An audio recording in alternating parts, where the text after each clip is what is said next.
Does video game violence correlate into real world violence? In the past, the media has done a very good job of declaring that video game violence is directly related, and in some cases the cause of violent behavior. Senator Joe Lieberman's opinion on video game violence is particularly obvious on Fox News Sunday. The violence in the entertainment culture, particularly with the extraordinary realism to video games, movies now, etc., does cause vulnerable young men, particularly, to be more violent. But what are the facts? Researchers such as Dr. Christopher Ferguson, a psychology professor at Texas A&M International University, have spoken on the reliability of the research available. The research that we have has been inconsistent and in many cases methodologically flawed. So it's very difficult to take the research we have on video game violence and apply that to whether it causes societal aggression or societal violence. Many studies on the issue of video game violence rely on measures to assess aggression that do not correlate with real-world violence. And more importantly, many are simply observational approaches that do not prove a cause and effect. If violent video games increased real-life violence, wouldn't countries with the highest video game sales also be the most violent?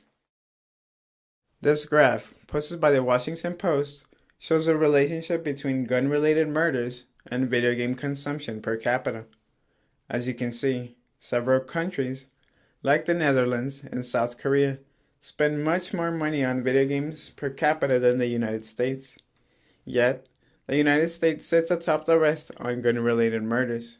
If a correlation between violent video games and violence truly existed, the graph would look more like this. In reality, it looks like this.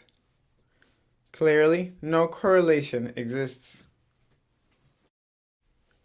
In addition, Dr. Ferguson's research shows that association with delinquent peers, depression, and an abusive family environment account for actual violent incidents, while exposure to media violence seems to have only a minor and usually insignificant effect. In fact, if we look at the statistics, the juvenile crime rate has fallen an astonishing 36% since 1995, and the juvenile murder rate has plummeted by 62%. Former FBI profiler Mary Ellen O'Toole has also spoken on the issue of video game violence. It's my experience that video games do not cause violence. However, it is one of the risk variables when we do a threat assessment for the risk to act out violently. We asked students at UTEP, ranging in ages from 18 to 23, a few questions on the topic. Do you play violent video games? Yeah, sure. Like from time to time back home. Do you think they make people more violent? Oh yeah. Yeah, you can sometimes hear people on the internet like screaming and all, like venting their anger on the other people. Have you played violent games? Yes, I have. What do you think about them? Well, they're good. I just don't think they're for kids because kids get in their mind that it's okay to kill. Do you think violent games make people violent? Well, on a certain level they do, but still some people take out their anger when playing violent video games. Have you played violent video games? Yes. Do you think they make people violent?